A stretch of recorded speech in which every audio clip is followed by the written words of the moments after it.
Hey guys, and welcome to my channel, Sweet Pink Home. I'm Elizabeth, and thanks so much for joining me. I make videos every Tuesdays and Thursdays, and on Tuesdays it's more about family life since I'm a mom of a blended family, and on Thursdays I do videos on fashion because it's something that I truly love to do. So on today's video, I just wanted to share with you 4 ways that I keep the peace in my house. And I know sometimes life can get chaotic, but I have found that if mom is calm, then everybody else is calm. So, you know the saying goes, if mom ain't happy, ain't nobody happy. So, anyway guys, my tip number 1 is self-care. I know it is truly a simple tip, but it is a game changer, let me tell you. If you take care of yourself, number one, if you take care of yourself, then you are going to be 110% more likely to be successful and be available for those children and for your husband or your life partner, whoever, and your coworkers, who's ever in your life. You'll definitely be a lot more available if you take care of yourself first. Because that is one tip my mother actually shared with me, is that before you were a mother, you were a woman. And what did you do before you became a mom? And so that really rung true to me. And so I started really being intentional about taking care of myself, first and foremost, before anything, before the day starts. So that's my first tip, and keeping the peace in your family is number 1, self-care. Take care of yourself. My second tip, number 2, is remember that mom sets the tone. And what I mean by that is if mom's running around frantic and crazy, then your kids are most likely going to be frantic and crazy. If mom is calm, cool, collective, then you're going to be cool, calm, and collective. So just remember, guys, that we set the tone for what goes on in our house. And that's definitely a peacekeeper in my house.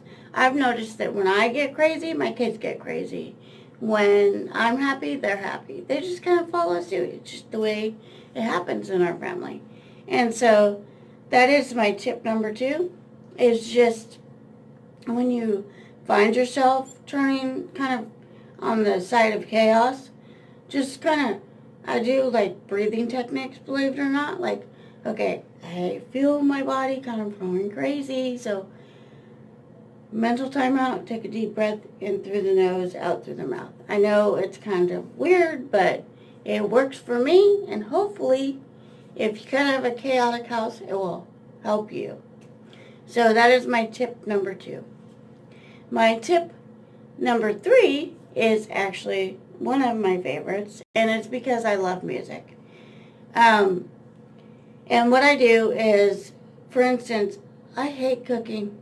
I do not like cooking at all. It's not something I enjoy. But I know that it's something that I have to do because my kids need it. We need it. We need to eat, right? So I always turn on some really good music and just dance away. I mean, I love dancing. It's not only good for your soul, but it's just good in general for your health. And so that's my third tip, is if you have something that you hate doing, like I hate cooking, I really do. I like baking. I've noticed there's a difference between baking and cooking. I don't like cooking. And so if I have my music on, it makes my cooking experience 110% greater. And not only that, like I said, it's good for your health, and the kids like it too. They're like, oh, mom's in the kitchen, she's cooking. We know it because she's got her music playing. So anyway, guys, that is my third tip, is get the music played. Not only when you're doing something you don't like, but like we play what they call ambiance music, which is like sounds of the river and sounds of the ocean and rain and all that sort of stuff. We play that stuff at night along with classical. We found that it kind of calms, especially the younger ones down, not so much the teenagers, because the teenage kids kind of go off and do their own thing. But as far as the younger ones, the music really does seem to help create kind of a calming effect on them. And in fact, one of my daughter's teachers asked, because she's down problems focusing. I said, you know, this is going to sound kind of funny, but if you can play classical music to kind of calm her down, it might help. Now, I don't know if she's going to take that tip, but I know for us, it worked. Hey guys, so my fourth and final tip is don't feel bad to step away from what's expected from you. And what I mean from that is a lot of times there will be a sink full of dishes and laundry baskets that need to be folded and laundry that needs to be washed and, you know, appointments that need to be met and children's programs that need to be attended to and that sort of thing. Don't feel bad about taking the time to just step away from that for a few seconds and, you know, take care of that child's need and be attentive to what they need. Go down to their level and speak their language.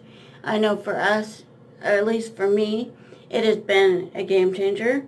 A lot of times I would just run around, do all this stuff because I don't only manage my house, I also manage my father's house because my brother has passed away in June.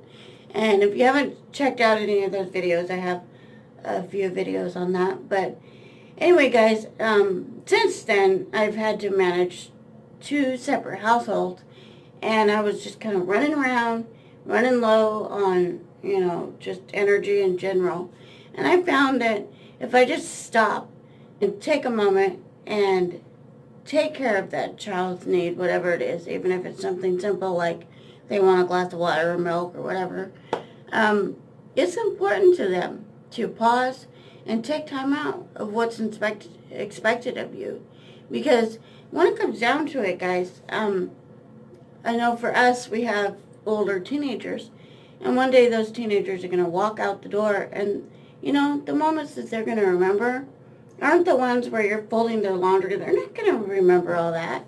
They're going to remember the minute that you stopped and you paid attention to them, and you listened to them when they were little, and you listen to them when they're older. Because if you don't listen to them and talk to them now and create an environment where there's open dialogue and, you know, meet their needs in that sense, then they're just going to not talk to you when they get older.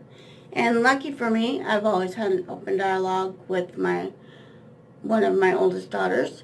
I was a single parent before I met my husband, and I've always been open with our conversations and stuff. And it's created a great environment where, you know, she had her struggles a few years ago with her eating disorder, and she was able to come to me and be like, Mom, you know, this is what's happening. And luckily, we are on the flip side of that. She is in recovery. She's been in recovery for 2 years now, about.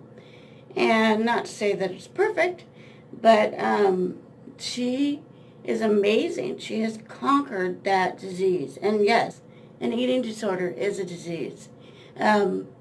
Has conquered that in so many levels. And every now and then it kind of sneaks up on her. But for the most part, she is doing amazing. I mean, amazing. And so, guys, these are my 4 tips on how to keep the peace in your house. And so I hope that it was helpful. And like I said, I do videos every Tuesdays and Thursdays. So join me on Thursday for my fashion video. And be blessed, guys, and have a wonderful Tuesday. Bye.